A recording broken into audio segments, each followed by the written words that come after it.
Hello students, a very warm welcome to all of you once again.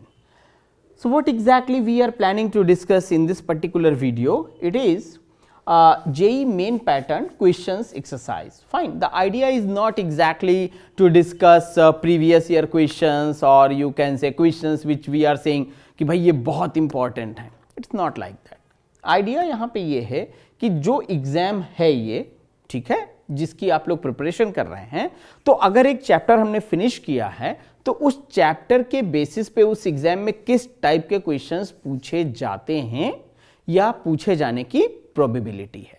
तो एक near about और close to that particular type of concept हम लोग questions को pick करने की कोशिश करते हैं. ठीक है, इसमें आपको पता है कि स्ट्रेट फॉरवर्ड आपका अप्रोच रहना है. 30 क्वेश्चन फिजिक्स, 30 केमिस्ट्री, 30 मैथमेटिक्स और वही out of 4 only 1 option is correct. तो वो बेसिक सा अप्रोच आपका चलना है. For each correct answer you will get 4 marks, for each incorrect answer you will get -1 mark. तो हम लोग थोड़ा सा केयरफुल होके इस पे अप्रोच करेंगे. एक चीज जो सबसे इंपॉर्टेंट है मेंस एग्जाम के लिए वो ये कि आपके पास में एक क्वेश्चन के लिए 2 मिनट से ज़्यादा का वक्त नहीं है. 3 घंटे का पेपर है और 3 घंटे के पेपर में आपको 90 क्वेश्चंस करने हैं. फाइन, सो ये चीज़ थोड़ा सा ध्यान रखिएगा कि हम डे 1 से ही अपना प्रैक्टिस इस तरीके से रखेंगे कि we can solve these questions in stipulated time period. ठीक है, यहाँ जो सोल्यूशन मैं आपको बताऊंगा वो कोई डिटेल्ड सोल्यूशंस नहीं होंगे, वो एक इंडिकेटिव गाइडेंस होगी. ठीक है, 10 क्वेश्चन में अगर मैं आपके 25-30 मिनट से ज़्यादा का टाइम ले रहा हूं तो बहुत गलत है. मुझे ये फिनिश कर देने चाहिए लेस देन 25 मिनट्स में, तभी आपकी भी हैबिट बनेगी जल्दी सॉल्व करने की. आइए चलते हैं हम लोग और कोशिश करते हैं कि अपना टाइम लिमिट जरूर फॉलो करें, वो बहुत इंपॉर्टेंट है. पहला क्वेश्चन देखिए, ये क्वेश्चन बहुत ही खूबसूरत सा क्वेश्चन है जो मैंने बहुत सोच समझ के डाला है. यहाँ पे बड़े बेसिक कॉन्सेप्ट के साथ जुड़ा हुआ है. एक पार्टिकल है जिसके ऊपर चार्ज है और उसका मास m है. ये एक पोटेंशियल डिफरेंस v से चलता है, रेस्ट से चलता है. ठीक, तो final momentum of the particle क्या होगा? चलिए क्वेश्चन की सीधा अप्रोच लेते हैं. तो भाई फाइनल मोमेंटम के लिए मुझे लिखना चाहिए mv. अब इनिशियली तो रेस्ट में था, फिर वो v वेलोसिटी से चल पड़ा तो उसका मोमेंटम mv होना चाहिए. मेरा प्रॉब्लम है कि अगर मुझे वेलोसिटी मिल जाए तो मेरी सारी समस्याओं का समाधान हो जाएगा. ठीक, चलिए आइए देखते हैं इसको. तो हमारे पास बेसिक फॉर्मूला ये है कि या तो हम लगाएं k = p²/2m, है ना, एक अप्रोच वो भी है. मैं ऐसे कर देता हूं इसको, हाफ mv² = q चार्ज जो भी है इंटू v, बेसिक फॉर्मूला. तो यहां से मैं कह सकता हूं कि भाई v बराबर मुझे मिलेगा अपॉन m. ठीक, अब ये v की वैल्यू मैं उठा के यहां पे रख दूं तो मुझे इसका आंसर m से m कैंसिल हो जाएगा, एक m अंदर चला जाएगा, तो c जो है वो करेक्ट ऑप्शन होगा. मैं कहूंगा कि इस टाइप के क्वेश्चंस में 1 मिनट से ज्यादा का टाइम नहीं लगना चाहिए. जानते हैं क्यों? चलिए मैंने 30 सेकंड तो लगा दिए इसको पढ़ने में, लेकिन क्वेश्चन इतना सिंपल है कि एक गो में मुझे समझ में आ जाएगा, अनलेस एंड अनटिल मेरी प्रिपरेशन बहुत बुरी नहीं है. अगर मेरे बेसिक्स क्लियर नहीं है फिर तो समझ नहीं आएगा. और उसके बाद ये मैकेनिक्स के क्लास 11th के फार्मूले आपके मन में तुरंत आएंगे. तो चाहे ऐसे कर दीजिए या k = p²/2m कर दीजिए, वैल्यूज डाल के निकाल दीजिए. तो एक्चुअली जेईई मेंस या नीट एग्जाम में टाइम एक बहुत बड़ा फैक्टर होता है. ठीक है, अगर आप टाइम मैनेजमेंट नहीं कर पाए तो बहुत दिक्कत हो जाती है. फाइन, सो प्लीज इस बात का जरूर ध्यान रखिए. Next question, 3 concentric conducting spherical cells carry charges as follows.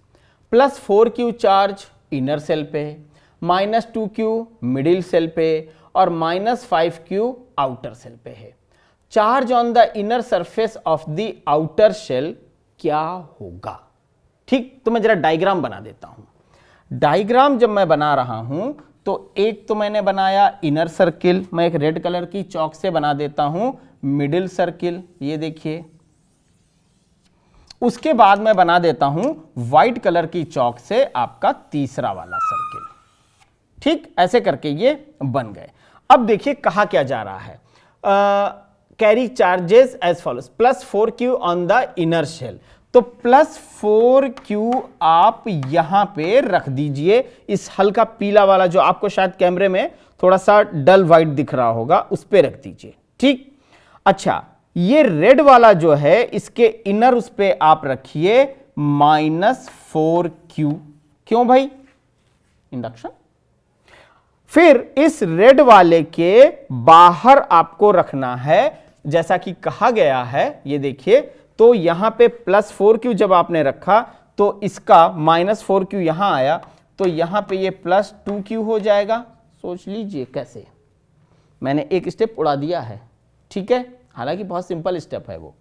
और उसके बाद इस +2q के कारण यहां पे बाहर मैं रेड कलर से लिख देता हूं, ये आएगा -2q, मतलब बाहर वाले जो शेल है उसके आउटर उस पे, और इसके बाहर वाले पे अब इस हालत में चार्ज जाएगा 3q। ठीक है, -3q।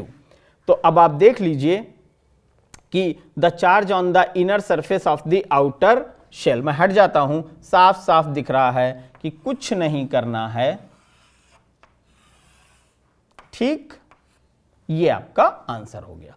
इस क्वेश्चन में मैं जरूर कहूंगा आपको 1.5 मिनट लग सकता है, 2 मिनट लग सकते हैं, क्योंकि इसमें थोड़ा सा आपको सोचना पड़ेगा। हालांकि ये मुश्किल क्वेश्चन नहीं है। और भाई एक चीज ध्यान रखिए, क्लास 12th का ये पहला चैप्टर है। ठीक, तो जो बेसिक फॉर्मूले हैं, चाहे वर्क का हो, चाहे आपका एनर्जी का हो, कैपेसिटर भी इसी चैप्टर में आता है। तो कैपेसिटर के कुछ फॉर्मूले हो गए, ½ हो गया, Q = CV हो गया, मतलब बेसिक जो रिजल्ट्स हैं वो सारे रिजल्ट्स मुझे टिप्स पे रखने हैं। डायरेक्ट फॉर्मूले बेस्ड क्वेश्चन जेई मेंस और नीट एग्जाम में बहुत आते हैं, और हम लोग जेई मेंस कर रहे हैं। अगर हमें डायरेक्ट जो रिजल्ट्स हैं वो ध्यान नहीं है तो उन्हें ड्राइव करके और उनका फिर मतलब शेप चेंज करके उनका मेकअप करके किसी और रिजल्ट पे जाना हमारे लिए बहुत मुश्किल होगा। सो प्लीज इस चीज को जरूर ध्यान रखें। मैं यहां जब फॉर्मूले डाल रहा हूं मैं A to Z नहीं डालूंगा, मैं बस इंडिकेटिव फॉर्म में आपको समझाऊंगा कि हाँ भाई इसे कर लेना चाहिए, इसे कर लेना चाहिए, ऐसे करना चाहिए। आपको अपनी प्रैक्टिस ऐसी करनी है। ठीक है, चलिए देखते हैं question number 3। The work done against electric forces in increasing the potential difference of a condenser from 20 volt to 40 volt is W। ठीक है, इसका मतलब हुआ कि पोटेंशियल को 20 से 40 करने में W वर्क किया गया। The work done in increasing its potential from 40 से 50 वो कितना होगा? अब इस क्वेश्चन को करने के आपके पास कई कॉन्सेप्ट हो सकते हैं। 2 अप्रोच मैं बता देता हूं, कोई एक मैं लिख दूंगा। ऐसा सोचिए आप कि W उसने किया है 20 से 40 के डिफरेंस पे, डायरेक्ट फार्मूला बेस्ड क्वेश्चन है। तो दूसरा वाला आप W प्राइम मान लीजिए और उसको आप 40 से 50 तक ले जाइए। ठीक, एक अप्रोच तो ये हो गई। एक है दोनों को अलग अलग कैलकुलेट करके डिफरेंस को शो करना है।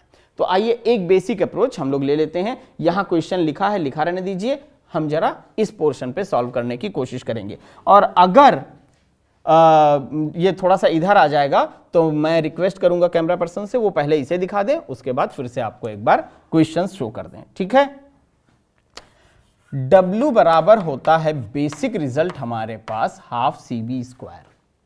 अच्छा, या तो हम लोग 4 स्टेप तक कैलकुलेट करें, या बेटर है कि हम लोग इसको इस तरीके से कर लें, ½ CV², V2²। तो भाई ये डेल्टा V का डिफरेंस लेना है मुझे, तो पहला हो गया 40 का स्क्वायर डिफरेंस 20 का स्क्वायर। ठीक, इसको जब मैं सॉल्व कर दूंगा तो मुझे मिलेगा 600C। 4 4 जा 1600 और वो कितना हो गया 400। हाँ ठीक है, ये हो जाएगा 600C। ठीक, या मैं ये कह दूं कि C is equal to W/600। कोई प्रॉब्लम नहीं है। चलिए अगली वाली कंडीशन देखते हैं इस वाली के लिए, जिसके लिए मैंने अभी बताया।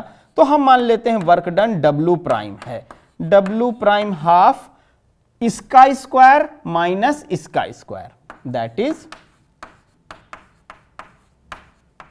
ठीक। इसको जब मैं सॉल्व करूंगा तो मुझे मिल जाएगा 450C। ये बड़े सिंपल से वैल्यूज हैं, 5 5 जा 25 यानी 2500 और ये 1600 घटा दीजिए, उसमें से सॉल्व कर दीजिए, बेसिक से मैथमेटिक्स है। अब इसका मतलब मुझे ये हो गया कि W प्राइम मुझे अगर इतना मिल गया है तो क्या मैं इसको ऐसे लिख दूं? भाई C की वैल्यू मुझे क्या मिली है ऊपर से W/600, तो यहां पे जो आया C उसमें मैं इसकी वैल्यू रिप्लेस कर देता हूं, तो ये मुझे मिलेगा W/600। अब सोचिए 0 से 0 मैंने कैंसिल कर दिया, इसको सॉल्व किया तो मुझे ये मिल जाएगा 3W/4। ठीक, 3W/4। प्लीज इसका एक लुक ले लीजिए ध्यान से और अब जरा इस तरफ आ जाइए। आप ध्यान से देखो तो B आपका करेक्ट ऑप्शन हो जाता है, दिस वन। ठीक है, so it is as such not a difficult question, direct formula based questions हैं। थोड़ा सा ना मैंने अभी सिंप्लिसिटी मेंटेन रखी, मुझे लगा कि इनिशियली एकदम डिफिकल्ट क्वेश्चंस करने से भी कोई बहुत ज़्यादा प्रॉफिट नहीं होगा। So let's talk about this thing like कि हम लोग बेसिक से शुरू करें and then will go for difficult questions. आइए क्वेश्चन नंबर 4 पे चलते हैं। कैपेसिटर जो टॉपिक है आपका, उसके जो क्वेश्चंस हैं वो थोड़ा लंबे जरूर हो जाते हैं, कई बारी कैलकुलेशन में या कई बारी सॉल्व करने में, बट एज सच ये कॉन्सेप्ट्स बहुत सिंपल हैं। ठीक, बस 2-3 फॉर्मूले पढ़ने हैं, थोड़ा सा लॉन्ग हो जाती है अप्रोच। तो आप देखो ना 30 क्वेश्चन में से कुछ 7-8 क्वेश्चंस ऐसे भी होते हैं जो डायरेक्ट स्टेटमेंट बेस होते हैं, जिन्हें आप सीधे कर सकते हो, पढ़ा सोचा कर दिया। तो हो सकता है वो 1 मिनट से कम टाइम में हो जाए, तो वहां का जो भी 40-50 सेकंड है वो प्लीज कुछ लंबे क्वेश्चंस पे हम लोग यूज कर सकते हैं। ये है plate separation in a parallel plate condenser capacitor is D end plate area is A। कोई दिक्कत वाली बात नहीं है, बिना किसी डायग्राम के ही विजुलाइज हो गया। If it is charge to V volt and battery is disconnected, then the work done in increasing the plate separation to 2D। बहुत ही प्यारा कॉन्सेप्ट है ये मैंने जब वीडियो बनाई हुई है, मुझे पता नहीं आपके उसमें इंक्लूडेड है या नहीं, तो मैंने ये कई सारी चीज़ें डिस्कस की हैं कैपेसिटर्स में कि बैटरी कनेक्ट रहे, फिर हम प्लेट को सेपरेट कर दें, बैटरी हटा के सेपरेट कर दें, बैटरी कनेक्ट रहे, डाइलेक्ट्रिक इंसर्ट करें, बहुत सारी चीज़ें हैं। आइडिया सिर्फ ये है कि जब बैटरी हटा ली जाएगी, बहुत ध्यान से सुनिए, ये 2 पॉइंट अगर आपने समझ लिए तो ये सारे क्वेश्चंस बहुत सिंपल हो जाएंगे। अगर कैपेसिटर को फुल्ली चार्ज करने के बाद बैटरी लगी रहती है और फिर हम कुछ करते हैं तो हमारा पोटेंशियल V सेम रहेगा, कांस्टेंट रहेगा, सेफ रहेगा, वही सेम चलेगा, नहीं बदलेगा, और चार्ज चेंज करेगा। बट अगर बैटरी हटा ली गई तो चार्ज सेम रहेगा लेकिन वोल्टेज वेरी करेगा। ये छोटा सा एक कॉन्सेप्ट अगर हम लोग पकड़ के चलें तो ज्यादा मुश्किल नहीं होगी। ठीक, क्वेश्चन आपके सामने था, बैटरी डिस्कनेक्टेड करने के बाद में प्लेट के बीच का जो सेपरेशन है वो D से 2D किया गया, तो अब आपको बताना है कितना काम किया गया। कौन करेगा? जो उसको सेपरेट करेगा, एजेंट। ठीक, आइए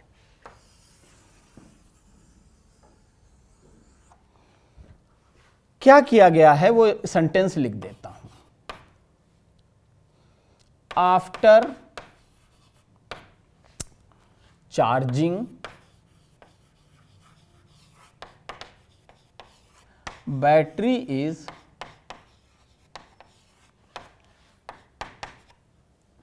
रिमूव्ड। इसका मतलब जानते हैं क्या हुआ? Means Q is constant, same, not changed, constant। ठीक, ये तो पहला स्टेटमेंट हुआ जो मैंने अभी आपको बोला था, 2 स्टेटमेंट, ये ध्यान रखिएगा। अच्छा, जब ये हो जाएगा तो W आएगा, u final minus u initial. इसमें भाई हम लोग वैल्यू रख देंगे तो q square upon 2 1 upon C final minus 1 sorry C initial. ठीक, वैल्यूज रख के सॉल्व कर दीजिए तो आपको मिलेगा 1/2 epsilon naught AD square upon D. ठीक, तो इस तरीके से अगर हम चेक करें तो हमारा आंसर कौन सा हुआ, तो A B, ये डी मेरा करेक्ट ऑप्शन होगा। ठीक, देखिए मैच कर रहा है epsilon not A this sorry V square upon 2d। ठीक है, वो v के टर्म में चल रहा था। तो this is the, I hope कि इतना आपको एक बार कैमरे में विजिबल है। प्लीज मुझे मत देखिए, ये आंसर देख लीजिए और वहां का वो एक्सप्लेनेशन देख लीजिए। ठीक है,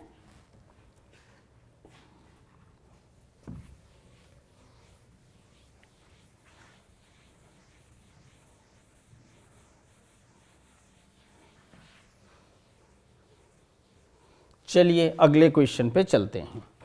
ये बहुत इंपॉर्टेंट कॉन्सेप्ट है, मैं एक बार लिख भी देता हूं, इंपॉर्टेंट कॉन्सेप्ट। ठीक, भूलिएगा नहीं इस चीज को। आइए आगे बढ़ते हैं। A parallel plate condenser capacitor is connected to a battery of EMF 4 volt. Charging चल रही है। If a plate of dielectric constant 8 is inserted into it, then the potential difference on the condenser will be how much? ठीक, चलिए सोचते हैं कि भाई क्या हुआ। एक्चुअली बैटरी हटाई नहीं गई है। तो पहला देखिए, दोनों कॉन्सेप्ट मैंने बताया, दोनों पे मैंने क्वेश्चन रख दिए हैं। पहला वाला बैटरी हटा के चार्ज कांस्टेंट रहेगा, उस पे बेस था। अभी बैटरी नहीं हटाएगी, आप जो मर्जी करिए, लेकिन अगर बैटरी नहीं हटी है तो स्टूडेंट्स मैं कह सकता हूं कि as the battery is connected not removed, so sentence I think complete रहेगा, so the potential difference will remain same. इसका मतलब जानते हैं क्या हुआ, बैटरी नहीं हटाई गई है, इसलिए the battery is not removed, so the potential difference will remain same. Fundamental सी बात है, फाइन, अक्रॉस द कैपेसिटर। तो उस पॉइंट ऑफ व्यू से अगर मैं देखूं तो 4 वोल्ट की ये बैटरी में 8 is inserted, then the potential difference on the condenser will be how much. तो टोटल आपका 4 वोल्ट है, तो एक प्लेट पे, दूसरी प्लेट पे, अजीब सी बात है ना, नहीं भाई सिंपल है। तो उस पॉइंट ऑफ व्यू पे अगर मैं देखूं तो मेरे को इसका आंसर आना चाहिए particle parallel plate capacitor, okay 4 volt, हाँ ठीक है। तो उस हिसाब से मेरा आंसर आना चाहिए 4 वोल्ट। क्यों? क्योंकि potential difference will remain same, battery को हटाया नहीं गया है। इस हालत में चार्ज जो है मेरा वो वेरी करेगा। ठीक है, so this is the idea. I hope these questions, ये थोड़ा सा ना कंफ्यूजन क्रिएट कर देते हैं कई बार। आप सिर्फ इतना ध्यान रखो, नो बैटरी क्यू सेम, बस no battery, close your eyes, no battery Q same, no battery Q same. अच्छा, बाकी सारी चीजें तो अपने आप आनी शुरू हो जाएंगी। If battery V same, Q change, no battery Q same, V change, loss होगा। एक क्वेश्चन और पूछते हैं इस पे। कई बार क्या करते हैं, वो इसमें पूछ लेते हैं कि बैटरी लगी रही, फिर हमने सेपरेशन बढ़ा दिया, तो बताओ फील्ड का क्या होगा, फोर्स का क्या होगा, एनर्जी का क्या होगा। तो प्लीज इन कॉन्सेप्ट्स को भी थोड़ा सा ना पॉलिश करके रखिएगा। एक कैपेसिटर या कंडेंसर में बैटरी लगे लगे क्या रहता है, means if the battery is connected, in Hindi it is called like, in English called like this, in Hindi it is battery लगी हुई है, कनेक्टेड है। ठीक, and if the battery is removed, then what will happen? ये दोनों concept थोड़ा ध्यान रखिएगा, in terms of C, in terms of F, in terms of V, in terms of E, all these. Let's go for question number 6. A solid sphere of radius R is charged uniformly. चलिए जरा इसको translate करने लगते हैं। ये एक solid sphere था जिसकी रेडियस आर थी। ठीक, मैं हट जाता हूं। At what distance from its surface is the electrostatic potential is half of the potential at the center। ठीक, तो मुझे लगता है इस लाइन को समझने में कोई बहुत दिक्कत वाली चीज नहीं है। ये आपका डायग्राम है बेसिकली। आइए जरा इसके सॉल्यूशन के बारे में बात करें। 1/4 pi epsilon not Q by R, एक फॉर्मूला मैंने लिखा। ठीक है, किसी भी डिस्टेंस स्मॉल आर के लिए मैं कह रहा हूं कि ये फॉर्मूला बराबर होगा 1/2। ध्यान दीजिएगा, कुछ वैल्यूज मैं डायरेक्टली पुट कर रहा हूं। So 1/4 pi epsilon not Q by R 1/2 3/2 within bracket हम लोग ले जाएं अगर इसको। ठीक है, 1/2 3/2 इनटू फिर क्या बचा 1/4 पाई, इसको मुझे k लिख देना चाहिए था, अननेसेसरली मैं इसको लेके जा रहा हूं q बाई आर। चलिए भाई सॉल्व कर लें इसको। तो बेसिकली हमें निकालना है स्मॉल r की value in terms of capital R। तो जरा सा देखिए 4 पाई epsilon not 4 pi epsilon not से चला गया और ये मल्टीप्लाई हो जाएगा, तो q by R is equal to 3/4 q by R. q से q गायब हो गया, तो r बराबर मुझे मिल गया स्टूडेंट्स 4। ठीक, अब फ्रॉम सरफेस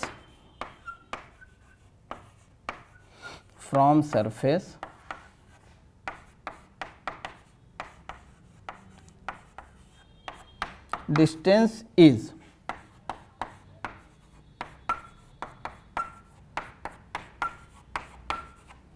ठीक है, तो r/3 अगर हम लोग देखें तो c जो है वो मेरा आंसर है। प्लीज एक बार इसको देख लीजिए। यहां पे मैंने जल्दबाजी की है जानते बूझते हुए, ट्राई। ठीक, अरे छोटा सा एक स्टेप है जो मैंने गायब किया है, बस, nothing else I committed.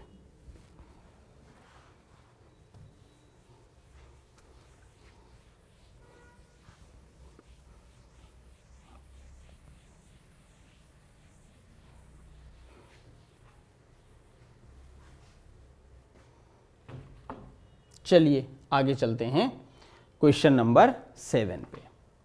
A particle of charge 1 microcoulomb and mass 1 gram moving with the velocity of v।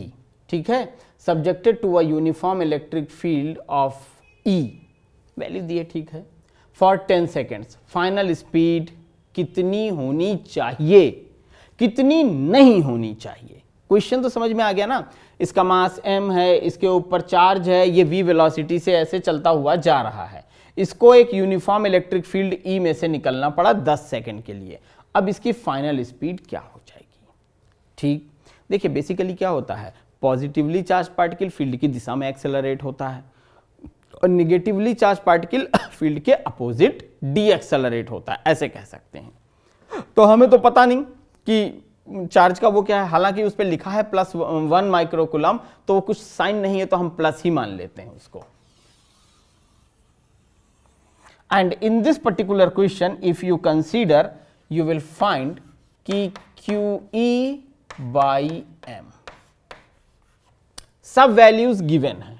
ठीक है, E की वैल्यू यहां है, m की वैल्यू यहां है और चार्ज की वैल्यू ये गिवन है। तो अगर इन सब से मैं कैलकुलेट करके निकालूं तो यहां से मैं कह सकता हूं कि A बराबर आएगा माइनस, हाँ ठीक है, it is going to be 0.3 metre पर second square, that is acceleration. ठीक, अब इसको मैं अगर कहूं तो मेरे पास में दो वेलोसिटीज पॉसिबल हैं, u-80 एक हो गया,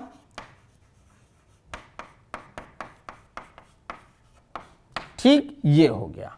तो अगर मैं इसमें वैल्यू रखूं इनिशियली, तो ये मुझे वैल्यू सॉल्व करने के बाद में देगा 1 मीटर पर सेकेंड। ये एट नहीं लिखा है, u मतलब v equal to U plus minus 80, जो क्लास 9th वाला फॉर्मूला है वो है ये, और v max is equal to U plus 80, तो भाई ये हो जाएगा 7 मीटर पर सेकेंड। ठीक है, क्या कहा गया है? Final speed can not be, तो मतलब ये है कि 1 और 7, तो अब अगर आप ध्यान से देखो तो इसमें which it's final speed can not be, तो आप अगर कैलकुलेट करोगे तो आपको मिल जाएगा कि 0.5 जो है वो इसकी स्पीड नहीं होगी। देखिए 1 से शुरू करेगा, मिनिमम बढ़ेगा 2 3 4 5 6 7 7 तक मैक्सिमम जाएगा, यानी 3 जा सकता है, 4 जा सकता है, 5 जा सकता है, 2 जा सकता है, बट 1 से कम कभी भी नहीं होगा। 1 से कम नहीं होगा। मेरे दोनों हाथ दो तरफ हैं,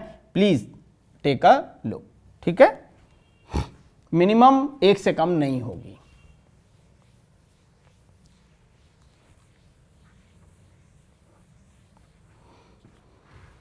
next question is question number 8. Electric field on the axis of a small electric dipole at a distance r is E1 and E2 at a distance of 2r on a line of perpendicular bisector. आइए बात कर लेते हैं diagram बना के कहानी क्या है।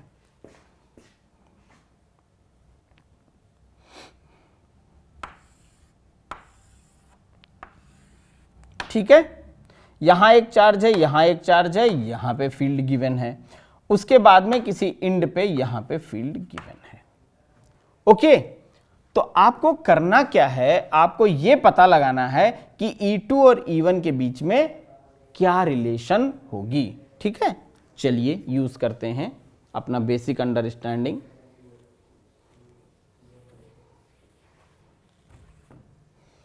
तो मैं इसको थोड़ा सा कर्व कर देता हूं।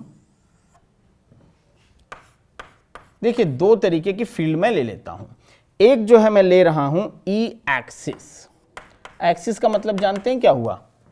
एक्सिस का मतलब हुआ एक चार्ज, दूसरा चार्ज, इधर कहीं इधर कहीं। ठीक, तो ई एक्सिस जो होता है वो डायरेक्टली प्रोपोर्शनल होता है 2p/r क्यूब के। ठीक, बाकी उसमें और भी टर्म्स आएंगे, कांस्टेंट कांस्टेंट, वो मैंने छोड़ दिए हैं। और दूसरा टर्म इसमें आएगा ई बाइसेक्टर। ठीक, बाइसेक्टर का मतलब है जो इसको कट कर रहा है, ऐसे करके। So E bisector is equal to kp/r cube. kp मतलब एक कांस्टेंट, फाइन, r क्यूब नहीं, 2r क्यूब।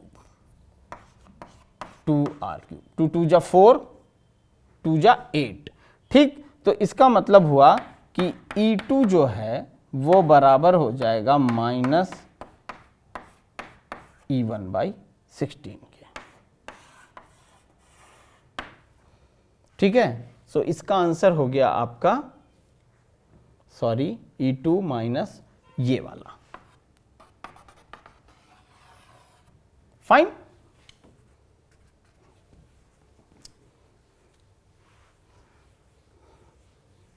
और ऐसे ही क्वेश्चंस आपके एग्जाम में आते भी हैं, एकदम फंडामेंटल अप्रोच वाले। ठीक है,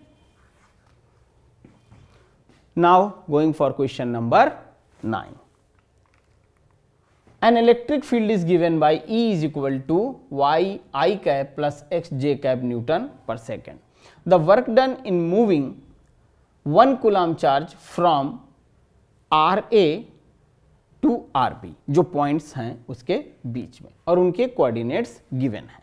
ठीक है, तो चलिए भाई शुरुआत करते हैं.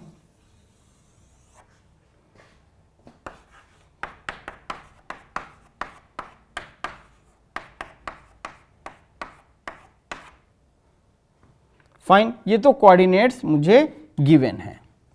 अब WAB, ध्यान दीजिएगा, पॉइंट के नाम गिवन हैं कि A वो है, B ये है. ठीक, सो WAB जो आपका वर्क डन होगा वो हो जाएगा Q, और अब आपकी जो फील्ड वो आएगी पोटेंशियल, वो होगी VB माइनस VA. ठीक, यही लिखा जाएगा। इसको हम लोग कह देंगे dv a to b। Limit जानते हैं क्या रहेगी, लिमिट रहेगी 2 to 4 2 to 1। ठीक, तो dv and that dv is going to give me what, that is minus ab e dot r। ठीक, अब इसमें जब मैं वैल्यू रखूंगा, sorry, VB minus VA, fine, BB minus VA is equal to मुझे मिलेगा 2, 2, 4, 1, fine. So it is going to be 4, 1 and अंदर मुझे आएगा y dx plus x dy। Okay, यहां पे फिर हम इसको पार्शियली डिफरेंशिएट कर लेंगे, तो मैं कहूंगा कि w इज इक्वल टू 0। तो कौन सा आंसर करेक्ट है, ये सॉल्यूशन था आपके पास में, डी आपका करेक्ट आंसर हुआ। ठीक है, ये वीडियो हो गया है अराउंड 29-30 मिनट के आसपास, बस मैं इसको 1 मिनट में फिनिश कर रहा हूं। बट आप लोग ये हैबिट मत डालिएगा कि एक क्वेश्चन आप कम से कम 3 मिनट लगाएं, नहीं, अभी बहुत जल्दी मैं रश इसलिए नहीं कर रहा हूं, पहला चैप्टर है, बहुत सारे स्टूडेंट्स का वो नहीं हुआ होगा, that's why I am giving some time, fine. But हम लोग इसको पक्की कोशिश करेंगे कि एक क्वेश्चन 2-2.25 मिनट में खत्म कर दें। A hollow metal sphere of radius 5 centimeter is charged such that the potential on its surface is 10 volt। अच्छा भाई, ये वैल्यू 5 है और यहां पे पोटेंशियल V है। ठीक, such that potential on surface is 10 volt, the potential at the center of the sphere is how much। ये ना प्योरली कॉन्सेप्ट बेस्ड क्वेश्चन है। याद करें आप, सेंटर से लेके सरफेस तक पोटेंशियल एक जैसा रहता है, इसीलिए inside this spherical non conducting object, जो भी स्फेरिकल शेल है, उसके अंदर इलेक्ट्रिक फील्ड 0 होती है। ठीक है, सो इसका सीधा सा आंसर ये है 10 volt. Fine, why, because of this symmetrical aspect, because of the Gauss law and distribution of these you can say concepts, fine। So the potential at the center of the sphere is 10 volt। Why? Because we know that for a spherical shell from center to the surface it is same, so whatever is the potential that is going to act, that is same present over here, here, here, here and here, fine। So students, this was a discussion of 10 questions associated with your this idea of JEE Mains exam। Soon I'll come back with some new videos. Till then, take care of yourself. Have a nice time.